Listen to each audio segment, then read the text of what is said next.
Hello po, magandang araw po. Welcome back sa aking munting channel.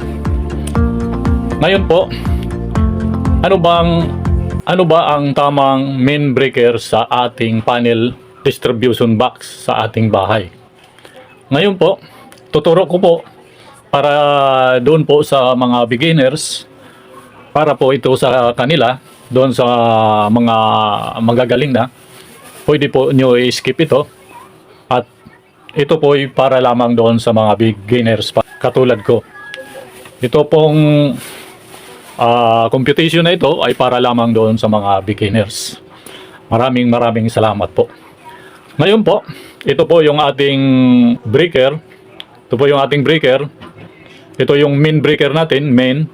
Wala pang nakalagay siyang breaker kasi yun po ang ating aalamin kung ano ba ang tamang main breaker sa ating panel box sa pinakamadaling paraan para malaman natin kung anong main breaker para sa ating panel distribution box para sa ating bahay. Ngayon po, may branches po tayo na bali 4 po ito. Ang isa po dito ay spare. Reserve po ito. Ang ating kukumputin natin, yung para sa ilaw, 15 amperes, at saka yung sa convenience outlet, 20 amperes, at saka sa SPO ay 20 amperes. Ito po ay kailangan i-multiply natin sa 80% safety factor para hindi po siya mag-overload. Ngayon, yung para sa ilaw, yung 15 amperes times 0.80% equals is 12 ampere. Yung sa convenience outlet naman, 20 amperes times 0.80% equals 16 ampere. Katulad din dito sa 20 amperes, 16 ampere din. Ang total na ay 44 amperes. Yan po yung ating safety factor. Dito po sa ating breaker, ito total mo rin, itong 15 amperes at saka dalawang 20 equals 55 amperes.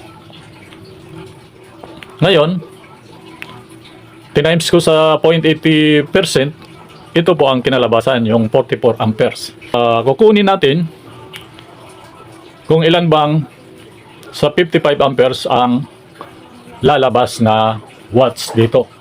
Gamitin natin yung formula na P over B at saka I. Ito po, P equals B times I.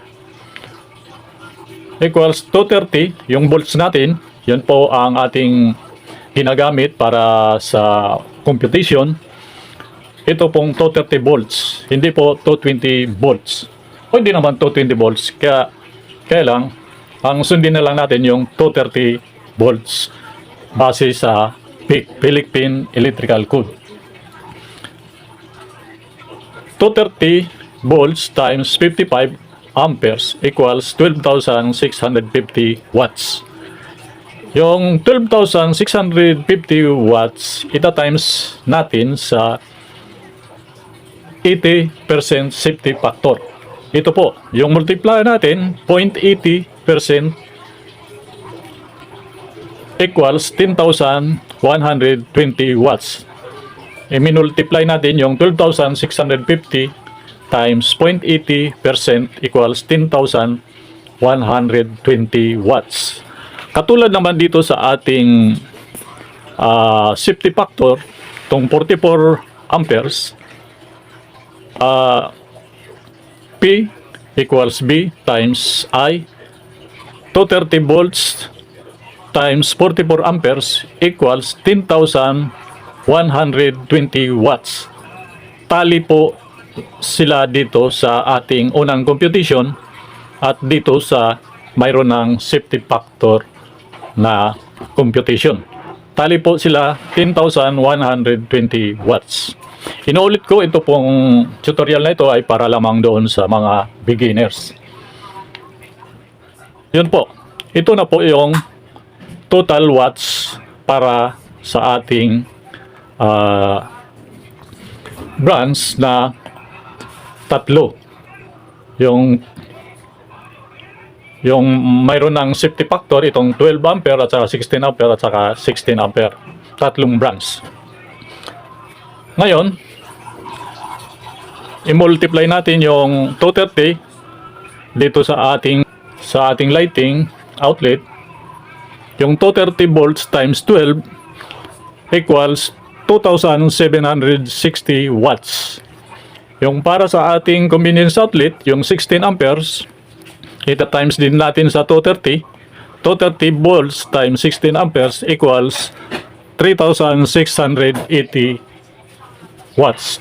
Parehas naman dito, parehas lang dahil 16 ampere ito, 3,680 watts.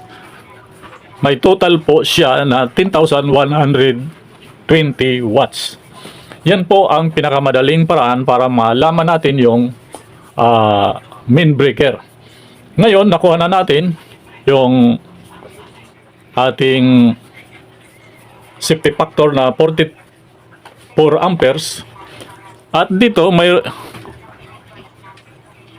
60 amperes po akong nilagay dito. Yan po ang ating ilalagay na main breaker. Kasi 44 amperes po ito. Ngayon, yung 60 amperes, ita-times din natin sa 80%. Ang kinalabasan niya ay 48 amperes. Yung 48 amperes, mas mataas dito sa ating branch circuit breaker. Kasi 44 lang ito. Yung ating main breaker ay 60 ampere. Minultiply po natin sa 80%. Naging 48 amperes po. So, ito na po yung ating ilalagay na main breaker na 60 ampere. Ngayon, i-multiply natin yung 230 volts times 48 amperes equals 11,040 watts. Mas mataas dito sa ating total safety factor na ating kinumpute na 10,120 watts. Dito, makikita natin yung mas mataas pa yung ating total na 11,040 watts kumpara dito sa ating 10,120 watts. Kaya, ang tamang main breaker ay 60 ampere ang ating ilalagay. Bakit hindi 50 amperes ang dapat ilagay natin? Kasi 44 amperes lang ito eh. Kaya, bakit hindi 50 amperes? Kasi ito na, dito na papasok yung spare natin. Magdadagdag, kung minsan nagdadagdag tayo ng mga appliances tulad ng aircon. Dito na papasok yung ating spare. Halimbawa, nagdagdag ka dito ng 20 amperes, magiging 75 amperes po ito. 75 amperes po ito. Ngayon, mayroon po ako ditong computation, 55 plus 20. Halimbawa lang yan, kung magdadagdag tayo ng isa pang breaker na 20 amperes, ito po yung 55. 55 plus 20 equals 75 amperes. Mataas na kaysa 60 amperes.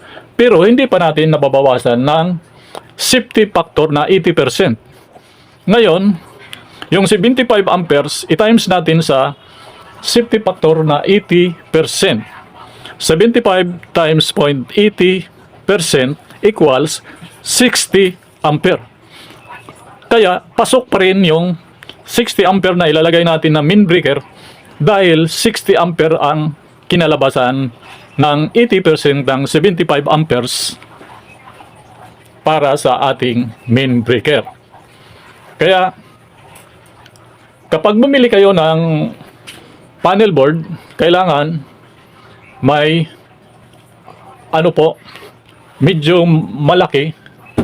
Hindi tulad nito na 4-wish lang, 2-pole MCB breaker. Kailangan ang bilhin nyo yung 12-wish na panel board para kung magdadagdag kayo ng breaker, mayroon pa po siyang space. Kaya ito po yung pinakamadaling paraan para sa pagkuha kung ano ba ang tamang main breaker sa panel box sa ating bahay. Kaya ang ating ilalagay dito na main breaker ay 60 ampere. Kung halimbawa magdagdag ka pa ng isa pang breaker, kailangan palitan mo na itong 60 amperes kasi hindi na po siya akma dito sa ating computation. Kaya kailangan pag bibili ka ng panel board, kailangan bumili ka yung 12 ways o di kaya 16 ways para sa future kung magdadagdag ka ng appliances. Kasi habang tumatagal, nagdadagdag tayo ng mga appliances. Kaya kailangan pag nagdagdag ng appliances, lalong-lalo na yung matataas ang load, kailangan mo maglagay ng panibagong breaker, additional na breaker para sa ating panel board. At yung 60 amperes, pag nagdagdag ka ng dalawang breaker, kailangan palitan mo ito ng mas mataas na main breaker. Kaya yan po, para doon sa kaalaman sa mga beginners, ito yung ating i-explain dito para lamang doon sa mga beginners. Kaya ang ilalagay natin dito sa main breaker ay 60 ampere. Ito po yung part 1 natin. Sa part 2 po, i-compute naman natin yung isa pang paraan kung paano natin malalaman kung ano bang main breaker ang ilalagay natin. Kukunin natin yung mga appliances natin kung ilang watts po ba yung ilaw, ilang ilaw, at saka yung rice cooker natin, yung aircon, TV, electric pan, refrigerator. Lahat nga nandyan sa bahay nyo, kukunin natin yung ilang bang watts appliances para makuha natin yung tamang main breaker sa ating bahay. Sa ating part 2, yun po ang ating tatalakayin para maunawaan nyo, lalong-lalo na doon sa mga beginners. Sa mga magagaling na, doon po sa magagaling na, ay i-skip na lang po ninyo ito dahil ito po ay para lamang doon sa mga beginners tulad ko. Ngayon po, ito po yung pinakamadaling paraan para malaman natin yung main breaker para sa ating panel distribution box.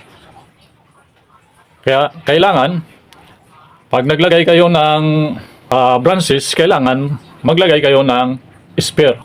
At yung panel box ninyo kailangan medyo malaki.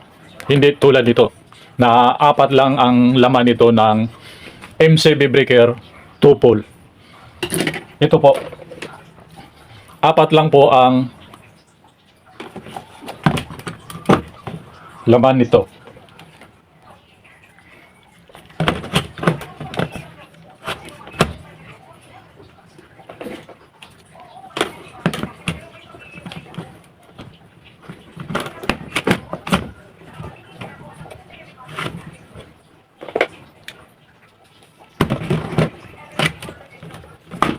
Yan. Ito po, 4 lang po. Kaya kung bibili kayo ng panel box, kailangan yung pang-anim para sa na kung magdadagdag kayo ng mga appliances. Yan lang po. Maraming salamat po sa inyong panonood. Sana panoorin nyo yung mga in-upload ko. Marami na po yun. Sana po mag-subscribe po kayo sa aking munting channel. At maraming salamat po. Hanggang sa muli. Salamat.